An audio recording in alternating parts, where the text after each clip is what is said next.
بسم اللہ الرحمن الرحیم۔ ناظرین السلام علیکم، آپ دیکھ رہے ہیں صابر شاکر کو یوٹیوب چینل پہ۔ آج ہے جناب 13 نومبر سال 2020 اور دن ہے آج جمعۃ المبارک کا۔ آج آپ سے خبر شیئر کرتے ہیں، اور خبر کو آپ سرنڈر کہیں، ہتھیار پھینکنا کہیں، یو ٹرن کہیں، جو بھی کہیں، لیکن اس کا مطلب یہی نکلے گا آخر میں۔ اور خبر کیا ہے؟ خبر یہ ہے کہ شریف خاندان کی چشم چراغ اور مسلم لیگ نواز کی رہنما مریم بی بی نے ایک انٹرویو دیا، اور انٹرویو میں انہوں نے کہا ہے کہ اسٹیبلشمنٹ نے میرے ارد گرد موجود بہت سے لوگوں سے رابطہ کیا اور براہ راست مجھ سے رابطہ نہیں کیا۔ ایک بات تو یہ کی ہے۔ دوسرا انہوں نے کہا کہ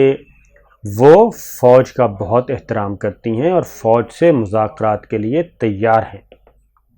اور یہ مذاکرات کا آغاز پی ڈی ایم کے فورم سے ہو تو بہت ہی اچھی بات ہے،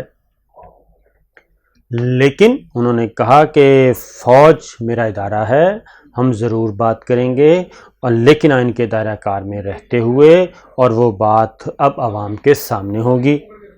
میں ادارے کے مخالف نہیں ہوں، مگر ہم سمجھتے ہیں کہ ہم نے آگے بڑھنا ہے تو اس حکومت کو گھر جانا ہوگا۔ پھر یہ بات کر دی ہے جناب، اور انہوں نے کہا کہ بند گلی کی طرف تو وہ لوگ جا رہے ہیں جنہوں نے یہ مصنوعی چیز بنانے کی کوشش کی، اور پھر یہ جناب کہ پاکستان پیپلز پارٹی کا ایک اپنا موقف ہے۔ اس پہ بات کروں گا میں بعد میں، لیکن پہلے جو بات انہوں نے کی ہے جناب کہ اب آنن فانن کیا ہوا۔ گلگت بلتستان میں کمپین چلانے گئی تھیں، 16 اکتوبر سے ایک کام شروع ہوا، 7 ستمبر تک بھی مذاکرات چلتے رہے army chief general Qamar Javed Bajwa کے ساتھ، D G I S I general Faiz Hameed کے ساتھ، اور اس کے بعد پھر گالم گلوچ کا سلسلہ شروع ہوا، الزام تراشی کا سلسلہ شروع ہوا، پھر army chief general Qamar Javed Bajwa, D G I general Faiz Hameed پہ ایسے الزامات، آئین سے انحراف کے الزامات، آرٹیکل 6 کے تحت کارروائی کرنے کے بات چیت، اور یہ ارادے ظاہر کیے گئے، اور انہوں نے کہا پھر جنرل قمر جاوید باجوہ کو نام لے لے کے پکارا گیا۔ 16 اکتوبر کو گوجرانوالہ میں اور 25 اکتوبر کو کوئٹہ میں، اور درمیان میں کراچی میں خطاب کی اجازت نہیں دی زرداری صاحب نے۔ اس سے پہلے کیا ہوا؟ اس سے پہلے یہ ہوا جب D G I S P R نے یہ بات ڈسکلوز کر دی کہ جناب زبیر صاحب جو کچھ لینے آئے تھے وہ ہم نے نہیں دیا، اور army chief general Qamar Javed Bajwa نے واضح طور پر جواب دے دیا کہ جناب عدالتوں میں جائیں اپنے مقدمات کے لیے، یا پھر پارلیمنٹ میں جائیں سیاسی امور کے لیے، ہمارے پاس کچھ نہیں ہے۔ یہ پہلے تو ان سے مطالبہ کرتے رہے حکومت گرانے کا کہ آپ حکومت گرا دیں، پھر مطالبہ کیا کہ جناب حکومت نہیں گرانی تو ہمیں کوالیفائی کروا دیں، یعنی کہ ہماری نااہلیت ختم کروا دیں، عدالتوں سے سزائیں ختم کروا دیں۔ یہ زبیر صاحب کے ذریعے ہوتا رہا، اور اس کے بعد جب یہ D G I S P R نے یہ خبریں بریک کر دیں اور یہ خبر دے دی کہ جناب یہ تو براہ راست ہمارے گھر میں آ کے بیٹھتے رہے ہیں، اور گھر آ کے بیٹھ کے این آر او مانگتے رہے ہیں، اور ہم سے مدد مانگتے رہے ہیں، اور جب یہ چیز خبر پھیلی، اور اس کے بعد نواز شریف صاحب نے پھر یو ٹرن لیا، کیونکہ پی ڈی ایم کے ٹوٹنے کا خطرہ پیدا ہو گیا تھا، اور جب پی ٹی ایم کے ٹوٹنے کا خطرہ اور آل پارٹیز کانفرنس کی ناکامی کا ڈر ہوا، تو انہوں نے کہا کہ جناب آج کے بعد حکم جاری ہوا، نواز شریف صاحب کی طرف سے حکم جاری ہوا کہ جناب آج کے بعد مسلم لیگ نون کے لوگ مسلح افواج کے عہدیداروں اور متعلقہ ایجنسیوں کے ساتھ ملاقاتوں سے متعلق پارٹی پالیسی کے مطابق ان سے ملاقات نہیں کریں گے، نہ وہ ذاتی حیثیت میں ملیں گے، نہ وہ آفیشل کیپیسٹی میں ملیں گے، اور کوئی بھی ایسی بات چیت ان سے نہیں ہوگی، اور اگر ایسی کوئی ملاقات ہے تو اس قومی سلامتی سے متعلق تو پہلے اجازت لینا ضروری ہوگا۔ یہ بات جناب انہوں نے کر دی، لیکن اس کے بعد ہوا کیا؟ اس کے بعد ہوا یہ کہ پارٹی کے اندر یہ بات نہیں مانی گئی، اور پارٹی کے سینئر موسٹ لوگ ملتے رہے۔ افواج پاکستان سے ملنا کوئی جرم نہیں ہے، وہ ملتے رہے، بات چیت کرتے رہے، ملاقاتیں کرتے رہے، اور بتاتے رہے کہ یہ نواز شریف اور شریف خاندان کا نیریٹو ہے، اس سے بھائی ہمارا کوئی تعلق نہیں ہے، یہ پاگل ہو گئے، ان کا دماغ چل گیا، اس لیے وہ بالکل انکاری۔ اس کے بعد پارٹی کے اندر بھی مصیبت پیدا ہو گئی. بہت سینئر رہنما رانا تنویر جیسے، خواجہ آصف صاحب جیسے، سب کے سب، راجہ ظفر الحق، سب کے سب انکاری ہو گئے. اس کے بعد انہوں نے کہا کہ یہ تو کام زیادہ ہوگا، اور پھر اس کے بعد پی ڈی ایم کے اندر پاکستان پیپلز پارٹی بھی ساتھ چھوڑ گئی، عوامی نیشنل پارٹی بھی ساتھ چھوڑ گئی، اور ادھر کراچی میں انہوں نے جلسے سے تقریر کرنے کی اجازت نہیں دی. ادھر پشاور میں گارنٹی مانگ رہی ہے اے این پی کہ جناب پہلے بتائیں آپ نے تقریر کرنی کیا ہے، اس کے علاوہ تو نہیں ہو سکتا. یہ ہو گیا.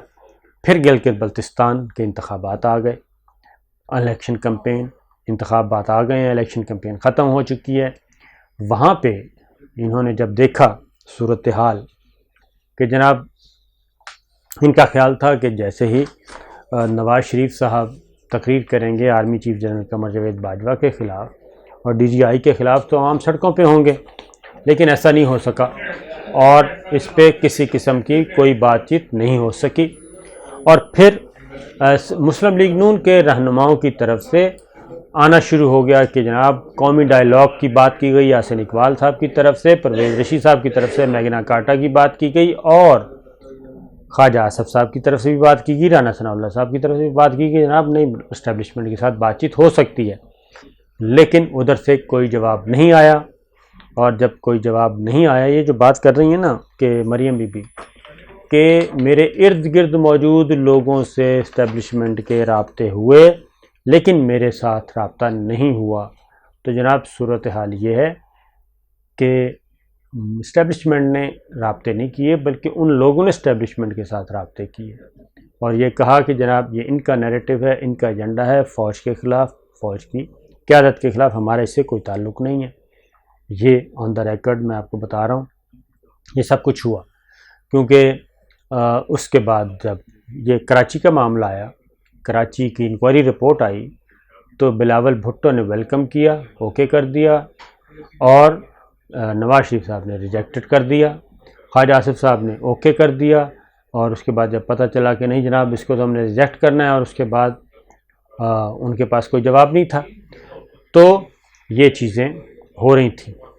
اب ہو کیا رہا ہے؟ اب اس دوران ایک اور بات بھی ہوئی. اس دوران یہ ہوئی کہ گلگت بلتستان میں سروے آ گیا، اور گلگت بلتستان کا جو سروے آیا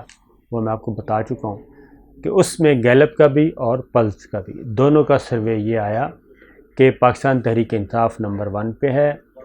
پیپلز پارٹی دوسرے نمبر پہ ہے، اور مسلم لیگ نواز تیسرے نمبر پہ ہے، اور وہ بھی 14% سے اوپر نہیں ہے،